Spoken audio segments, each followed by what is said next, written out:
You notice I'm nice and close? Well, that's because we're reviewing a telephoto lens.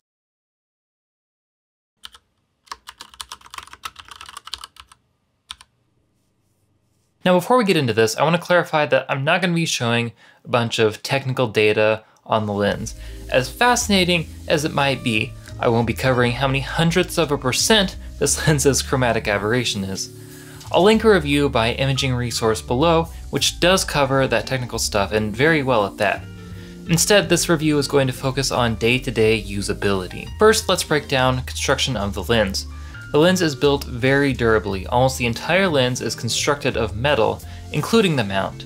This does make it a bit heavier than other micro four thirds prime lenses, but compared to lenses from larger mounts, it's still incredibly light. Realistically, my only complaint about the design of the lens is that when it's not powered on, there's something rattling around on the inside. I believe it's the autofocus motor.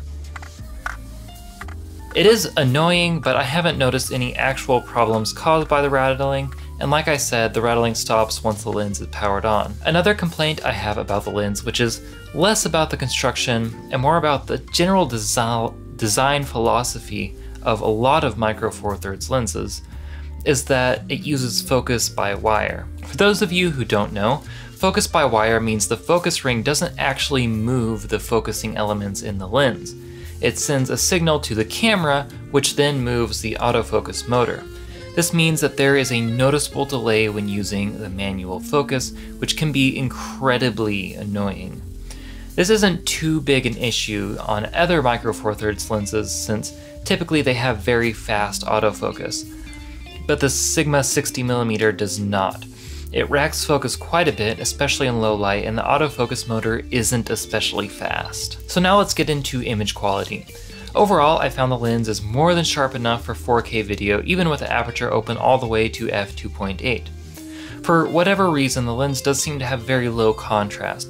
I'm not sure if this is a characteristic of the coatings on the lens or something else, but it's worth keeping in mind that you will likely need to boost the contrast in post. Now the lens itself has a full frame equivalent of 120mm. That means that this lens is effectively a short telephoto lens, and that's just what it looks like in use.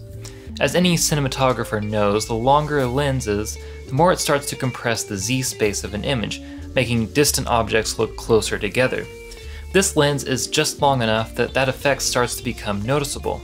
So if you're looking for that telephoto look as a cinematographer, this is probably one of the cheapest lenses that can get you that look. Another really cool feature of this lens is that it has a minimum focus distance of just under 20 inches. That might not sound very close, but on a 120mm lens it is, and it means that this can actually get some very close macro shots, and the f2.8 aperture also means you can get some very shallow depth of field in those shots. Speaking of shallow depth of field, let's talk about this lens's bokeh. I'm not going to pretend I have the words to describe what a lens's bokeh looks like in a meaningful manner, so here are some quick shots instead. Also, it's worth quickly noting while we're looking at these dark shots that the Sigma 60mm is not great at low light.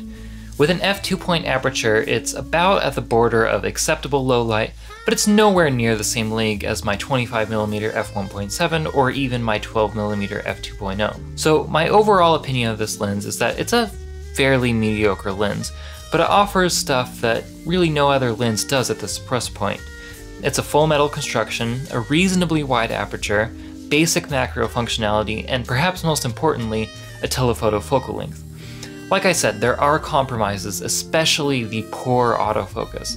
But other than that, this is a really good lens and definitely worth picking up if you're in the market. Anyway, that's it for this video. If you like this video, if it was helpful, hit that like button. If not, feel free to hit the dislike button.